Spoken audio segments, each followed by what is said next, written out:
जय हिंद साथियों। मैं हूं आपका दोस्त सुनील चौरसिया सावन। और साथियों, इस वीडियो में हम पढ़ने वाले हैं कारक।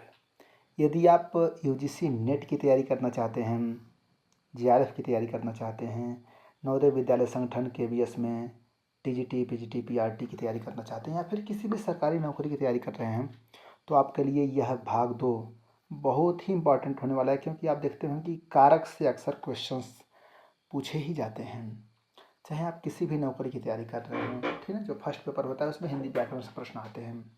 साथियों, इस वीडियो से पहले मैंने एक वीडियो आपको प्रोवाइड कराई थी, भाग 1। हाँ, ये वीडियो पब्लिक नहीं है। जो भाग 1 है, यह सिर्फ उन साथियों को वीडियो प्रदान कर दी गई थी जो हमारे साथ तैयारी कर रहे हैं जुड़ के। जैसे मान लीजिए कि टीजीटी पीजीटी पीआरटी की तैयारी कर रहे हैं, यूपी में जो भर्ती आई है, चाहे डीएसएसबी के लिए तैयारी कर रहे हैं या फिर किसी भी पोस्ट के लिए, तो उनको ये वीडियो मिली है। ये वीडियो पब्लिक नहीं है। लेकिन जो आज पार्ट 2 है, ये वीडियो पब्लिक रहेगी। यदि आप हमसे जुड़ना चाहते हैं तो जो नीचे नंबर दिया हुआ है 63 93 74 44 74, इस नंबर पर आप संपर्क करके हमसे जुड़ सकते हैं। तो साथियों, आइए पार्ट 2 में हम देखते हैं कि कारक के और कौन कौन से पार्ट्स होते हैं। साथियों, इस वीडियो में हम पढ़ने वाले हैं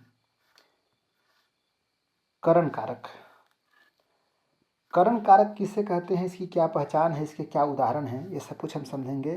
भाग 1 में आपको समझा दिया था मैंने कर्म कारक, कर्ता कारक और कारक किसे कहते हैं, मतलब समग्र अध्ययन मैंने करवा दिया था विस्तार से। और मैंने शॉर्ट में आपको सब कुछ याद करने का भी तरीका बता दिया था। ठीक है, तो आइए हम विस्तार से पढ़ते हैं। इस वीडियो को देखने के बाद कारक से कोई भी क्वेश्चन पूछा जाएगा, आप बता देंगे, सही करके आएंगे। करण कारक क्या होता है, इसकी पहचान है से और के द्वारा, जैसा कि मैंने भाग 1 में भी बताया था। क्रिया का साधन या उपकरण। करण कारक वह संज्ञा पद या सर्वनाम पद है जो किसी क्रिया के में साधन के रूप में प्रयुक्त होता है, उसे करण कारक कहते हैं। ठीक, जैसे बच्चा बोतल से दूध पीता है। ठीक है, किससे दूध पीता है, बोतल से दूध पीता है।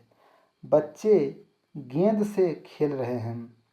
किससे खेल रहे हैं, गेंद से। आप यहाँ देख रहे हैं ना, यहाँ भी से है, ठीक है, यहाँ भी से है। तो जहाँ जहाँ से होगा, ठीक ना, या फिर द्वारा होगा, ठीक ना। जैसे आदमी चोर को लाठी से मारता है या लाठी के द्वारा मारता है, लाठी द्वारा मारता है, ठीक ना। यहाँ पर क्या होता है, जहाँ ऐसे ऐसे शब्द होते हैं। या फिर स्वप्ना लेखनी से लिखती है, लेखनी से लिखती है। तो जहाँ इस तरह के शब्द होते हैं वहाँ पे करण कारक होता है। सिंपल सी बात है। अब होती है संप्रदान कारक।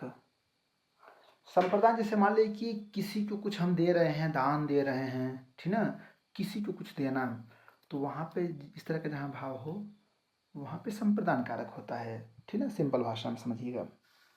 जैसे यहाँ पे आप समझिए संप्रदान कारक में, यहाँ पे इसकी पहचान क्या क्या है, पहचान है इसमें को, के लिए, ये, ऐसे शब्दों का प्रयोग होता है। जैसे जिससे क्रिया के उद्देश्य या प्रयोजन का बोध हो, जिसके लिए कोई क्रिया संपन्न की जाए, जिसे कुछ प्रदान किया जाए, वहाँ क्या होता है, संप्रदान कारक होता है। जिसके लिए कोई क्रिया की जाए, जिसको कुछ प्रदान किया जाए, उसमें क्या होता है, संप्रदान कारक। संप्रदान का अर्थ कई बार पूछता है, तो संप्रदान का अर्थ क्या होता है, इसका अर्थ होता है देना। ध्यान से देखिएगा, संप्रदान का अर्थ क्या होता है, देना। ठीक ना, जैसे यहाँ एक वाक्य देख लीजिए ध्यान से। राम ने रावण को सीता के लिए मारा। ठीक ना, उपर्युक्त पद में देखो, उपर्युक्त पद में सीता संप्रदान पद है तथा के लिए उसका परसर्ग है। यहाँ पे कार्य जिसके लिए किया जा रहा है ना, उसमें संप्रदान कारक है ना। राम ने रावण को किसके लिए मारा, तो सीता के लिए, तो इसमें क्या है, संप्रदान कारक है। किसके लिए मारा, सीता के लिए मारा। के लिए क्या है, परसर्ग है। गरीबों को खाना दो, खाना देने की बात हो रही है। जहाँ देने की बात हो ना, वहाँ संप्रदान होता है। इसमें देख रहे हैं ना, यहीं पे छिपा हुआ है दान। ठीक ना, देने की बात हो रही है, क्या है, देने की बात। तो गरीबों को खाना दो, मेरे लिए दूध लेकर आओ। दूध लेकर आओ किसके लिए? मेरे लिए। खाना दो किसको? गरीबों को। कमल पवन के लिए पुस्तक लाता है, किसके लिए? पवन के लिए। तो यहाँ पे क्या होगा? संप्रदान कारक है, देने की बात हो रही है ना।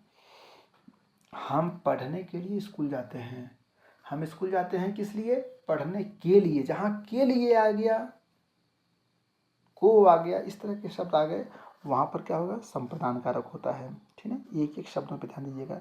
माँ बच्चे को मिठाई देती है, देने की बात आ गई ना, किसको? बच्चे को। तो यहाँ संप्रदान कारक होगा। ठीक है, सामान्य रूप से जिसे कुछ दिया जाता है या जिसके लिए कोई कार्य किया जाता है उसे संप्रदान कारक कहते हैं। ठीक, जिसके लिए किया जा रहा है, संप्रदान कारक। ठीक, अब आ गया अगला कारक, अपादान कारक। ठीक है, क्या है? अपादान कारक। अब इसको समझिएगा। जहां अलगाव हो, अलग होने का भाव हो, वहां ध्रुव या स्थिर में अपादान होता है। जो अस्थाई है ना, उसमें अपादान होता है। जैसे हिमालय से गंगा निकलती है, तो हिमालय से अलग हो रही है गंगा, तो हिमालय से इसमें अपादान होगा। ठीक है, अलगाव के अलावा कंपेयर करना, तुलना, भिन्नता, आरंभ, सीखने आदि का बोधक होता है। अर्थात अपादान कारक वह संज्ञा या सर्वनाम पद है जो किसी क्रिया का आरंभिक आधार होता है, किंतु आगे चलकर क्रिया उससे अलग हो जाती है। इसका पहचान चिन्ह है किससे? क्या? किससे? जैसे बच्चा छत से गिर पड़ा, बच्चा किससे गिर पड़ा? तो छत से गिर पड़ा। समझ रहे ना? मतलब बच्चा बच्चा गिर रहा है किससे? छत से। छत अस्थाई है, छत से गिर रहा है, तो इसमें क्या हो गया? अपादान कारक होगा। ठीक, संगीता घोड़े से गिर पड़ी, किससे गिर पड़ी? घोड़े से, तो इसमें अपादान कारक अलग हो रही है ना संगीता घोड़े से। अगला, पूजा इंदु से अच्छा गाती है, कंपेयर की बात हो गई ना। पूजा गाती है लेकिन इंदु से अच्छा गाती है, तो जिससे कंपेयर करेंगे उसमें अपादान कारक होगा। हिमालय से गंगा निकलती है, गंगा किससे निकलती है? हिमालय से, तो हिमालय से में क्या होगा? इसमें अपादान कारक होगा। हाथ से घड़ी गिर गई, रेलगाड़ी प्लेटफार्म से जा चुकी है, प्लेटफार्म से, इसमें क्या होगा? अपादान। वृक्ष से पत्ता गिरा, कहाँ से गिरा? वृक्ष से पत्ता गिरा। पेड़ से अंगूठी गिरी। अब कई बार पूछ देता है किस किस शब्द में अपादान कारक है, तो पेड़ से अंगूठी गिरी, 1 2 3 4 4 शब्द है ना इसमें। अब बताइए, आप खुद कमेंट बॉक्स में टाइप करके बताइए कि किस शब्द में अपादान कारक है। ठीक है, छठवां देखिए। और अगर हमारा प्रयास आपको अच्छा लग रहा हो तो आप हमारे चैनल से जुड़ सकते हैं। हिंदी साहित्य की तैयारी करने के लिए, हिंदी व्याकरण की तैयारी करने के लिए हम निरंतर आपकी तैयारी कराते रहते हैं।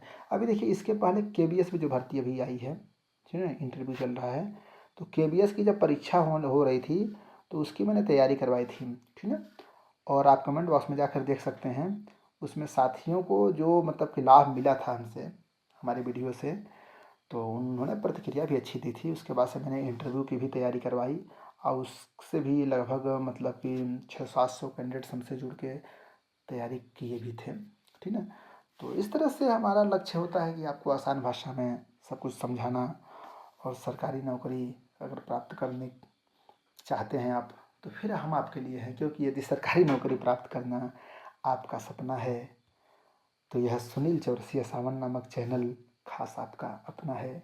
इस चैनल से जुड़ जाइए, सब्सक्राइब कर दीजिए। वीडियो अच्छी लगी हो तो इसको शेयर ज़रूर कर दीजिएगा और लाइक भी कर दें। देखिए, छठवां हम पढ़ेंगे संबंध कारक। संबंध का मतलब जानते हो ना? रिलेशन। ओके, तो इसके प्रसर्ग क्या क्या है? देखो जहाँ पे का, के, की, रा, रे, री, जैसे तुम्हारा, तुम्हारी, तुम्हारे, ना, ने, नी, इस तरह के जहाँ पे मतलब परसर्ग हो वहाँ पे संबंध कारक होता है, रिलेशन की बात। जैसे राम की बहन सीता है, तो यहाँ पे की क्या होगा, संबंध कारक में आ जाएगा, राम की बहन। जहाँ दो पदों, ध्यान समझिए, जहाँ दो पदों का पारस्परिक संबंध बताया जाए वहाँ पे क्या है, संबंध कारक है। अब समझिएगा यहाँ पे व्याकरण की दृष्टि से इसे गौड़ कारक माना जाता है। यह अकेला कारक है जिसके परसर्ग लिंग व वचन के अनुसार परिवर्तनशील होते हैं। ओके, क्या होते हैं, परिवर्तनशील होते हैं। जैसे राम का भाई, सीता का भाई राम के दर्शन करना चाहता है, ठीक है। अब यहाँ देखिए, सीता का भाई, भाई क्या है, पुल्लिंग है इसलिए का है। राम के दर्शन करना, दर्शन क्या है, ऑलरेडी देखो दर्शन क्या होता है, बहुवचन शब्द होता है। मैं आपको लगे हाथ बता दूं, कुछ ऐसे शब्द होते हैं जो हमेशा बहुवचन के रूप में ही प्रयोग होते हैं। जैसे आंसू, मेरे आंसू छलक पड़े, निकल पड़े। आपके दर्शन हुए, तो दर्शन हुआ, आंसू हुए, ये शब्द क्या है, बहुवचन के। दो शब्द मैंने बता दिया, दो शब्द आप कमेंट बॉक्स में टाइप करके बताइए जो हमेशा बहुवचन में प्रयोग होते हैं। टाइप करके तुरंत बता दीजिएगा, ठीक है। सीतापुर मोहन का गांव है, मोहन का गांव है, इसमें क्या है, संबंध कारक है, ठीक है। राखी का घर दूर है, ठीक है। अब सातवां देखिए, अधिकरण कारक। अधिकरण कारक को भी हम समझ लेते हैं। अधिकरण कारक किसे कहते हैं। अधिकरण का मतलब क्या होता है, आधार की बात है। अधिकरण मतलब जहाँ बेस की बात हो वहाँ अधिकरण कारक होता है। जैसे बिल्ली मेज पर बैठी है, किस पे बैठी है, मेज पर। पानी गिलास में है, पानी का आधार क्या है, गिलास। पानी गिलास में है, यहाँ पे जहाँ में हो, पर हो, ठीक है ना, ये आप साफ साफ देख रहे हैं ना, जहाँ पर में हो, पर हो, यहाँ पर क्या होता है, यहाँ पे अधिकरण कारक होता है।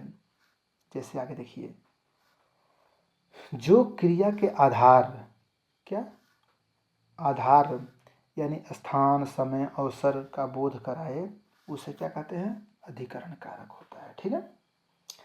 इसमें भीतर, अंदर, ऊपर, बीच आदि शब्दों का भी प्रयोग किया जाता है, ठीक है। अब देखिए, कहीं कहीं पर विभक्तियों का लोप हो जाता है तो उनकी जगह पर किनारे, आश्रय, दिनों, यहाँ, वहाँ, समय आदि पदों का प्रयोग किया जाता है। कभी कभी में के अर्थ में, ध्यान दीजिएगा, कभी कभी में के अर्थ में पर, ठीक है, पर और पर के अर्थ में में लगा दिया जाता है, ठीक है। आगे उदाहरण से समझेंगे। देखिए, पहला उदाहरण है कि भंवरा फूलों पर मंडरा रहा है। कहाँ मंडरा रहा है भंवरा, फूलों पर। कमरे में टीवी रखा है, कहाँ टीवी रखा है, कमरे में। पानी में मछली रहती है, मछली कहाँ रहती है, मछली का आधार क्या है, पानी, पानी में रहती है। यहाँ पे भी क्या है, अधिकरण कारक है, ठीक है। आधुनिक, मैं आधुनिक काल में हूँ, कहाँ पे हूँ, मैं आधुनिक काल में हूँ। इस तरह के जहाँ जहाँ जैसे ज़्यादा उदाहरण है आप आराम से आप देख लीजिए, ठीक है, सब कुछ, ठीक है। अब देखिए, कुर्सी आंगन के बीच रख दो, कहाँ रख दो कुर्सी, कुर्सी आंगन के बीच रख दो। मुझ में शक्ति बहुत कम है, पक्षी आकाश में उड़ रहे हैं, घोंसले में चिड़िया रहती है, चिड़िया कहाँ रहती है, घोंसले में रहती है। इस तरह के जो उदाहरण हैं, किसके उदाहरण हैं, किसके उदाहरण हैं, अधिकरण कारक के। दोस्तों एक कारक होता है संबोधन कारक। जैसे अरे कहाँ जा रहे हो तुम, हे राम, महात्मा गांधी ने अंत में क्या बोलता, हे राम संबोधित किया था अंतिम बार। तो ये इस तरह के जो कारक होते हैं, जब संबोधन की बात होती है वहाँ पे क्या होता है, संबोधन कारक। और संबोधन कारक के प्रमुख प्रसर्ग भी आप देख लीजिए। संबोधन कारक के जो शब्द होते हैं मुख्य रूप से ए, हे, अरे, ओ, ये सब क्या होते हैं? संबोधन कारक के शब्द होते हैं। अब देखिए कुछ और हम बातों पे ध्यान देंगे, जैसे संज्ञा या सर्वनाम के जिस रूप से बुलाने या पुकारने का बोध हो उससे क्या कहते हैं? संबोधन करते हैं। ठीक, जैसे खबरदार, रीना को मत मारो, ठीक ना, इस तरह की बातें होती हैं। ठीक है, रीना को मत मारो। रमा देखो कैसा सुंदर दृश्य, रमा देखो कैसा सुंदर दृश्य, हे प्रभु रक्षा करो। ठीक ना, अरे मोहन यहाँ आओ। ठीक ना, सर्वनाम में कारक साथ ही होते हैं, इसका संबोधन कारक नहीं होता है। ठीक है, ध्यान से देखिएगा, यहाँ से प्रश्न बनता है, इन बिंदुओं पे विशेष ध्यान दीजिएगा। जो प्रोनाउन होता है जिसे हिंदी में सर्वनाम कहते हैं, सर्वनाम में कितने कारक होते हैं? ओनली 7 कारक होते हैं। जैसे हिंदी में मैंने कितना बता दिया? 8 कारक बताया ना, लेकिन सर्वनाम में कितने होते हैं? 7 ही होते हैं। इसका संबोधन कारक नहीं होता है। ठीक है, देखो संबोधन कारक की एक विशेषता यह है, कौन सी विशेषता है? एक विशेषता यह है कि इसमें परसर्ग का प्रयोग पूर्ववर्ती होता है, उत्तरवर्ती नहीं होता है। संबोधन कारक के बहुवचन में अनुनासिक का प्रयोग व्याकरणिक रूप से गलत होता है। जैसे हे साथियों, ये सही है। ठीक है, ध्यान दीजिएगा, यहाँ पे बहुत मतलब गहराई से बताया जा रहा है। हे साथियों ये गलत है, यहाँ पे अनुनासिक का प्रयोग हो गया है ना। आप देखिए, ध्यान से देखिएगा, यहाँ पे क्या है? बिंदी है कि नहीं, इसलिए गलत है। वैसे तो हम लिखते हैं ना साथियों लिखते हैं, लेकिन जहाँ संबोधन की बात होगी वहाँ अनुनासिक का प्रयोग नहीं होता है। ठीक ना, इस पे ध्यान दीजिएगा। जैसे कि कभी कभी जैसे टीजीटी पीजीटी पीआरटी की तैयारी कर रहे हो या एसएससी में एसएससी की तैयारी कर रहे हो, यहाँ तक कि यूजीसी नेट की जो परीक्षा होती है वहाँ पे भी शुद्ध अशुद्ध वाक्यों को आपके सामने रख दिया जाता है। कहा जाता है कि इसमें से कौन सा वाक्य अशुद्ध है, कौन सा शुद्ध है। तो आप तो यही सोचोगे ना, हे साथियों चलो खेलने, तो हे साथियों में यहाँ पे बिंदी है। ठीक ना, यहाँ पे बिंदी है तो यह सही होगा, यहाँ बिंदी नहीं है तो ये गलत होगा, लेकिन आप गलत सोच रहे हो। अब देखो, अरे मोहन, एक उदाहरण है, देखो, अरे मोहन तुमने विद्यालय में खेल अध्यापक की अलमारी से बच्चों के लिए हाथ से खेलने वाले खिलौने क्यों चुराए? ठीक ना, करण और अपादान में अंतर। ठीक ना, ये भी देखा जाता है, समझा जाता है कि इसमें क्या अंतर होता है। तो पहले आप यहाँ समझिए, अरे मोहन यहाँ पे क्या है? संबोधन है, मोहन को संबोधित कर, अरे मोहन, यहाँ विस्मयादिबोधक चिन्ह का प्रयोग हुआ है। ठीक है, ये देखिएगा। अब एक चीज बात आता है सामने कि करण और संप्रदान।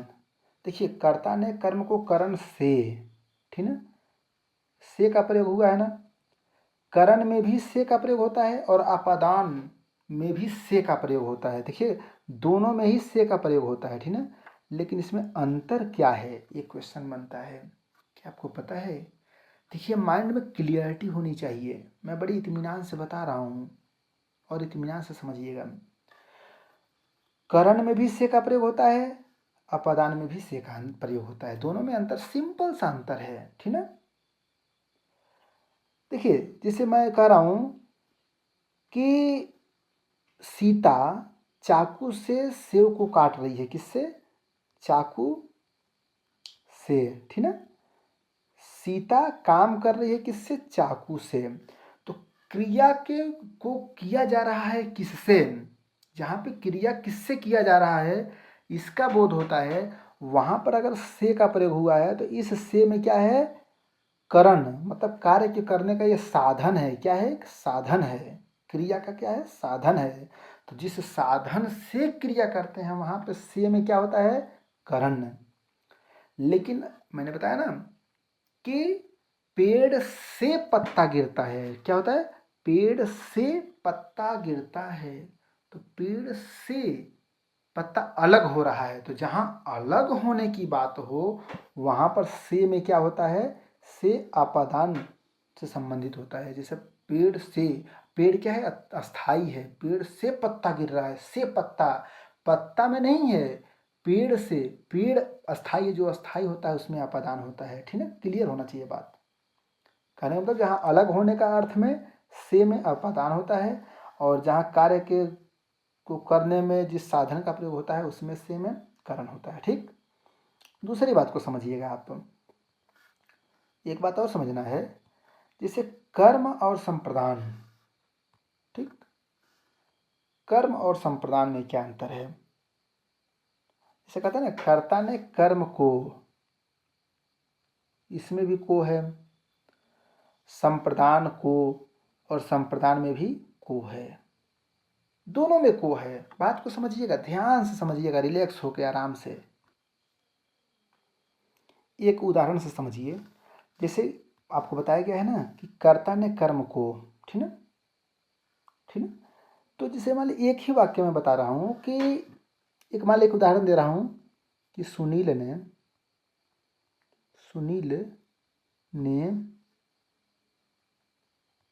राम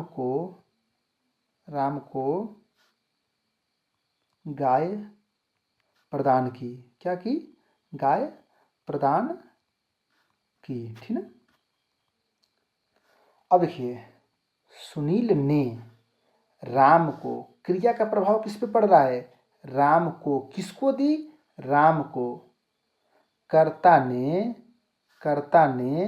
कर्म को, यानी राम को, तो ये राम को, कर्म को, यहाँ पे भी को है, ठीक है। क्या प्रदान की? गाय को प्रदान की। किसको प्रदान की? गाय को। सुनील ने राम को गाय प्रदान की। अब देखिएगा, यहाँ पे गाय के बाद किसको प्रदान की? राम को। क्या प्रदान की? गाय। गाय को प्रदान कर दी। तो गाय के बाद जो को है, यहाँ पे सिंपल समझिएगा, गाय के बाद जो को है यहाँ पे, वो क्या? साइलेंट है। लेकिन क्या प्रदान की? गाय को प्रदान की ना। तो यहाँ पे जो साइलेंट में को है उसमें संप्रदान है, ठीक है। जिस चीज को हम प्रदान करते हैं उसमें क्या होता है? संप्रदान होता है। तो एक को यहाँ पे है, इसमें कर्म है, और इस एक को यहाँ पे है, इसमें क्या है? संप्रदान है। समझ गए ना? तो इससे जहाँ पे कहने का मतलब, जहाँ दान देने की बात हो वहाँ पे जो को होगा वहाँ पे संप्रदान कारक होता है, ठीक है। तो हमें पूर्ण विश्वास है कि आपको ये वीडियो बहुत ही मतलब कि आसान भाषा में समझ में आ गई होगी। और इसके साथ साथ कुछ और भी बिंदु हैं, जैसे कि आप इसको समझ लीजिएगा। कहीं कहीं आपको समझने में दिक्कत होती होगी कि विश्लिष्ट क्या होता है और संश्लिष्ट क्या होता है, ठीक है। अब देखिए, हिंदी व्याकरण में विभक्तियाँ दो प्रकार की होती हैं, विश्लिष्ट और संश्लिष्ट। विश्लिष्ट किसे कहते हैं? संज्ञाओं के साथ जब आती हैं तो विश्लिष्ट क्या होती है? संज्ञाओं के साथ आती हैं। और संश्लिष्ट क्या होती हैं? सर्वनाम के साथ आती हैं। इसके बाद जो मैं वीडियो बनाऊंगा उसमें इसको विस्तार से मैं समझा दूंगा। और इसके बाद साथियों, हम आपके सामने एक वीडियो मतलब बहुत ही रोचक और मतलब कि उपयोगी वीडियो प्रदान करूंगा। वाच्य, वाच्य से अक्सर परीक्षाओं में प्रश्न पूछे जाते हैं। आप हमें कमेंट बॉक्स में टाइप करके बताइए कि वाच्य कितने प्रकार के होते हैं, ठीक है। और ये बताइए कि मुझसे चला नहीं जा रहा है, इसमें कौन सा वाक्य है? ये मतलब इसमें कौन सा वाच्य है, वॉइस कौन सा है, ठीक है। राम के द्वारा खेला जा रहा है, इसमें कौन सा वाच्य है, इसे आपको बताना है। और अगर आपको पता है तो कमेंट बॉक्स में ज़रूर बताइएगा। हमारी अगली वीडियो को प्राप्त करने के लिए चैनल को सब्सक्राइब करके, देखिए आपसे गलतियाँ होती हैं, सब्सक्राइब करके जब करेंगे सब्सक्राइब, यहाँ पे लाल बटन को दबाएंगे तो वहाँ पे आल बटन, घंटी आएगी, वहाँ पे आल बटन पे क्लिक कर देंगे तो जो भी मैं वीडियो प्रोवाइड करूँगा आप तक नोटिफिकेशन जरूर पहुँच जाएगी।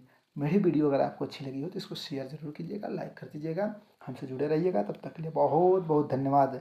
जय Hind, Vande Mataram, best of luck. और हाँ, अगर हमारे साथ जुड़ के अगर टीजीटी पीजीटी पीआरटी की तैयारी करना चाहते हैं तो अभी क्लास चल रही है, नियमित वीडियो प्रदान की जाती है। आप हमसे जुड़ के अपनी तैयारी को धार दे सकते हैं, क्योंकि समय बहुत अनमोल है। जो समय का सम्मान करेगा समय उसका सम्मान करेगा। शुक्रिया। वंदे मातरम।